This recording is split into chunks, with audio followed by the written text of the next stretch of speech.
Olá, tudo bem com vocês? Bom, agora na nossa primeira aula remota aqui nós vamos falar sobre corrente elétrica, que é o início do capítulo 20 do livro da Beatriz Alvarenga. Tá? Então, o conteúdo desse capítulo ele aborda a definição de corrente elétrica, né? Toda a sua definição, o que é, os tipos, sentido, o que nós entendemos os princípios de corrente elétrica. Depois nós vamos falar sobre circuitos simples, resistência elétrica, lei de Ohm, associação de resistência, instrumentos elétricos e potência elétrica. Então, aqui quando nós falamos em corrente elétrica, o que é uma corrente elétrica? Essa é a primeira pergunta. Então, como definição, basicamente nós temos que uma corrente elétrica é um movimento ordenado de cargas livres, cargas elétricas livres. Nós vimos nos capítulos anteriores que nós trabalhávamos com cargas elétricas estáticas, paradas. Não nos preocupávamos com o efeito, o que acontecia quando essas cargas elétricas entravam em movimento. Então agora nós vamos mudar daquilo que nós falávamos da eletrostática para o que nós chamamos de eletrodinâmica, que é a eletricidade em movimento. Basicamente, para definir isso, para entender isso, nós falamos lá em cargas elétricas livres. Então o que significa isso? Aqui eu tenho o primeiro sisteminha, onde eu tenho um sisteminha muito simples, comum para nós, onde eu tenho uma pilha, e nessa pilha eu tenho dois fios que ligam a uma lâmpada. E essa lâmpada acende. Bom, aqui ele dá um zoom, vamos assim dizer, aqui no fio. E o que eu observo se eu conseguisse olhar as cargas elétricas que estão aqui? No momento em que esse condutor, que eu aplico uma diferença de potencial aqui pela pilha, já falamos sobre isso nas outras aulas, né? Eu aplico uma diferença de potencial aqui com a pilha, eu vou fazer com que os elétrons livres que estão aqui andando aleatoriamente nesse sistema, eu vou fazer com que eles caminhem todos ordenadamente numa mesma direção, no mesmo sentido. Então, nesse caso eu tenho um condutor sólido, as minhas cargas elétricas que são livres são os elétrons livres desse sistema. Agora, se eu tiver uma solução, vou fazer a mesma coisa, só que o movimento vai ser dado pelos íons do sistema. E essa figura aqui mostra algo muito legal, que é a abertura de um disjuntor de altíssima tensão. Quando abre esse disjuntor, eu vejo aqui essa luz aqui, que basicamente é a corrente elétrica passando pelo ar. Quando ela passa pelo ar, eu tenho um movimento de íons do ar, ela ioniza o ar, e também de elétrons livres. Aqui é uma bagunça total, né? Vamos falar mais sobre isso. Então, basicamente, a corrente, a definição dela, é só um movimento ordenado de cargas elétricas livres. Está aqui, ó. O meu GIF não estava funcionando, agora está funcionando aqui, ó. Ele começa, na verdade, ó, ele estava fechando aqui. Tá? Então, aqui, o que gera, né? Como nós falamos no item anterior, eu aplico uma diferença de potencial. Lembra que nós falamos anteriormente, né? Eu tenho um campo elétrico entre os dois pontos aqui, na minha pilha, ela vai gerar um campo elétrico.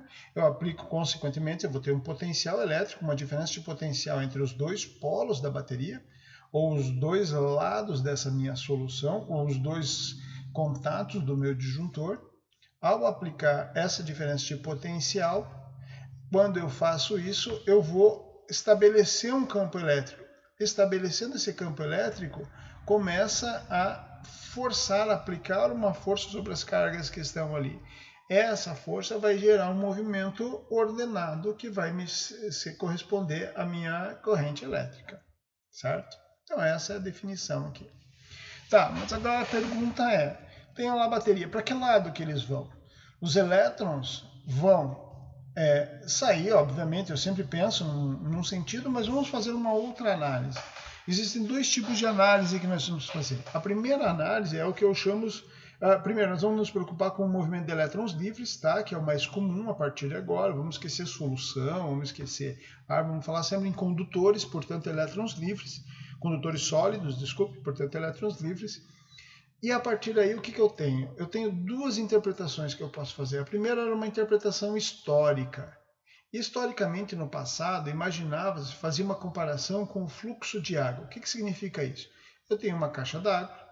Dessa caixa d'água tem lá uma determinada energia potencial gravitacional, certo? mg H, e essa energia potencial gravitacional, quando eu abrir aqui a tubulação, uma torneira, a água desceria pela tubulação de uma região de uma energia potencial gravitacional 1 para uma região de energia potencial gravitacional 2.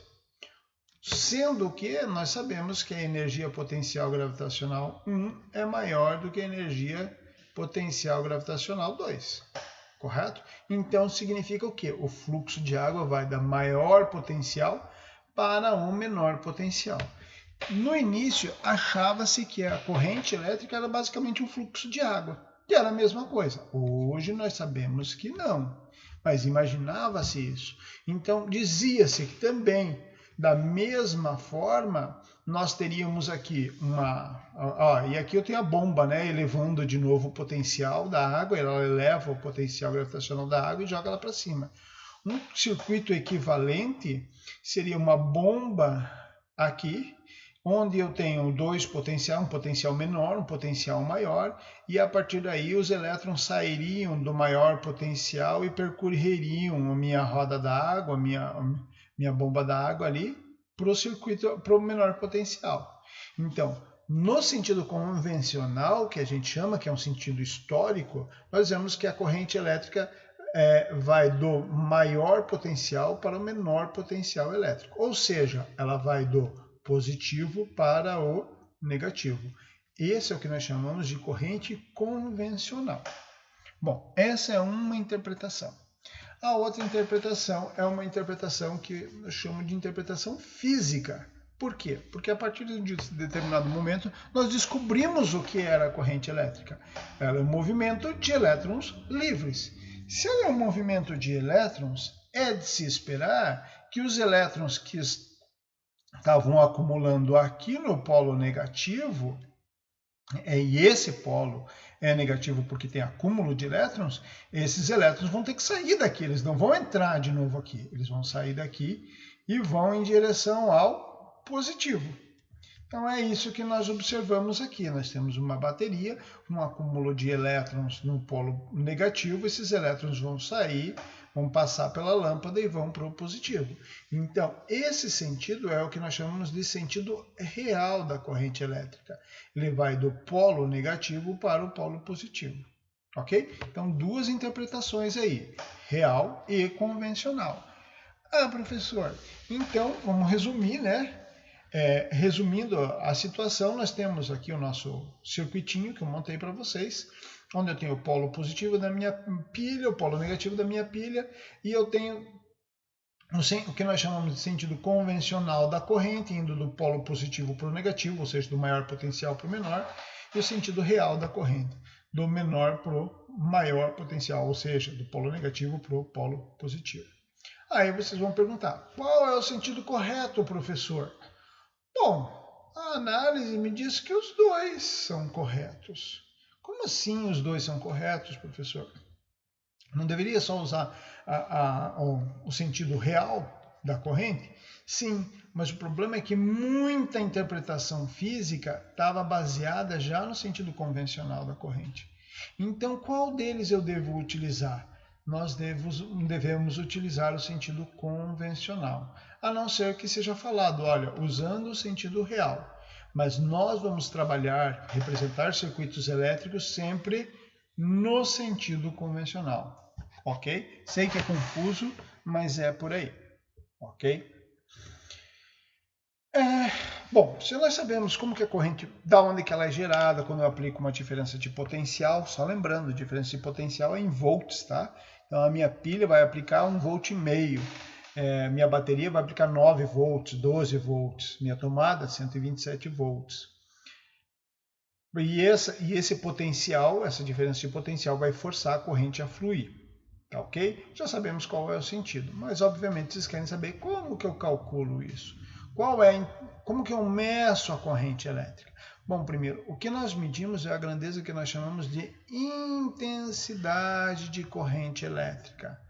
Essa intensidade de corrente elétrica ela é muito similar ao que vocês já viram lá em física aplicada, que era o fluxo, né? Lembram lá do fluxo? Então, basicamente, a intensidade de corrente elétrica tanto pela questão de comparação lá do sentido convencional, aquela questão da fluxos de água, ela é determinada dessa forma, onde eu tenho um condutor elétrico, esse aqui é o meu condutor elétrico, de área A, tá? Essa área tem uma área transversal A, e eu vou ter um número de cargas passando por ele. Como que eu calculo a intensidade, então, de corrente elétrica? Eu vou dividir a quantidade de carga que passa em Coulomb, não é o número de cargas, mas a quantidade de carga. Então, se eu tenho aqui 2 elétrons, eu vou ter que multiplicar pela carga elementar. Se eu tenho 10 elétrons, eu vou multiplicar pela carga elementar, ok? Então, aqui a quantidade de carga em coulombs dividido pelo tempo em segundo. Ok? É assim que se define. Simples assim. E a quantidade de carga e a medida, né, a unidade de medida vai ser coulomb por segundo. Como é uma unidade extremamente utilizada, deu-se o nome ao cientista que trabalhou intensamente com isso, que é o ampere. O ampere nós abreviamos como 1A, A maiúsculo, só lembrando disso. E aqui eu fiz uma observação bem importante, tá? Apesar de nós representarmos, e nós vamos representar diversas vezes, uma seta para dizer qual é o sentido da corrente elétrica que está circulando, é uma grandeza escalar. Olhem aqui, ΔQ é escalar, ΔT é escalar. Então não tem sentido eu ter um vetor aqui, tá? Agora, falando sobre 2 tipos de corrente que existem, 2 tipos de corrente elétrica, que nós chamamos de corrente contínua e corrente alternada. Corrente contínua é a corrente que não varia com o tempo, o valor é fixo. Onde que eu encontro esse tipo de corrente? Nas baterias, nas baterias, nas pilhas, é aí onde eu encontro o celular de vocês, nos equipamentos eletrônicos, todos eles funcionam com corrente contínua. Tá? Todos os que tem na nossa casa, pelo menos, funcionam com corrente contínua. Os industriais de potência não, mas os da nossa casa sim. E tem o que nós chamamos de corrente alternada. Então, a corrente alternada é uma corrente que varia com o tempo, onde nós encontramos na tomada da nossa casa. Aqui estou representando 2 circuitos. Ó. No circuito de corrente contínua, eu coloco aqui o meu elemento que vai consumir, esse aqui é o meu consumidor. Pode ser uma lâmpada que eu estou representando aqui, pode ser, enfim, vários elementos com resistência elétrica. Já vamos falar sobre o que é resistência elétrica, tá? Com resistência elétrica, e aqui é a fonte. Sendo que muitas vezes eu posso substituir essa representação por uma representação assim. E o que significa essa representação aqui? Esse aqui é o polo positivo, esse é o negativo. Assim como esse aqui é o positivo e esse aqui é o negativo. Olha lá. O maior é positivo, o menor é negativo. Tá? A corrente alternada, ela fica variando com o tempo. Então, se ela fica variando com o tempo, ela fica variando o polo. Eu represento dessa forma aqui. Para vocês entenderem um pouquinho mais, eu coloquei 2 vídeos aqui para vocês, tá? Bem legais para vocês assistirem, sobre corrente contínua e corrente alternada, e sobre essas definições de corrente que nós vimos também. Assistam para complementar um pouco São 2 vídeos do YouTube, né, como vocês estão vendo aqui, para complementar um pouco o conhecimento de vocês.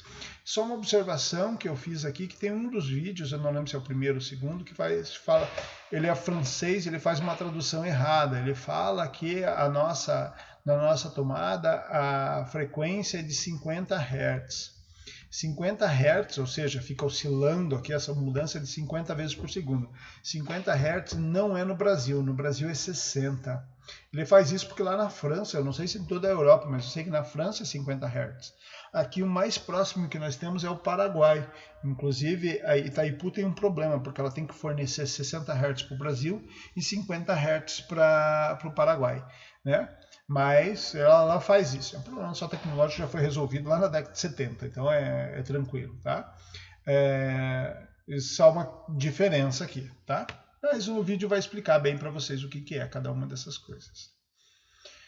Além disso, eu trouxe para vocês aqui 3 materiais complementares, 3 vídeos do YouTube que explicam, que tratam sobre toda essa questão de corrente elétrica e tal, que vai ajudar bastante vocês. Assistam esses vídeos para entender bem o que está acontecendo, para que vocês possam ter dúvidas e tirar essas dúvidas.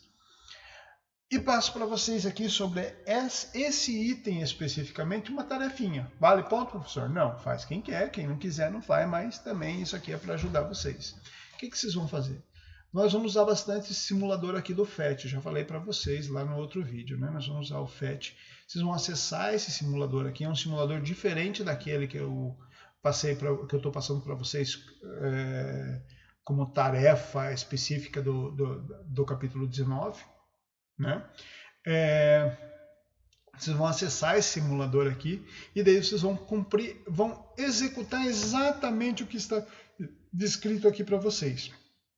E ao final vocês vão responder essas perguntas aqui. Essas perguntas não são, eu tenho que responder no caderno? Não, vocês têm que olhar para a pergunta, olhar para o simulador e dizer, é isso que acontece. O que acontece com a lâmpada? É isso que acontece com a lâmpada. O que acontece com os elétricos? É isso que acontece com os elétricos. Tem que ter na sua cabeça isso. Tem que entender isso, compreender isso. Tá? Se quiser anotar, anota, senão tem que compreender, ok? Bom, além disso, aqui são só as referências das figuras que eu utilizei, que eu puxei, algumas foram do FET e outras de outros lugares aqui. Tá ok? Então, por enquanto é só. A gente conversa no próximo item aí. Um abraço a todos.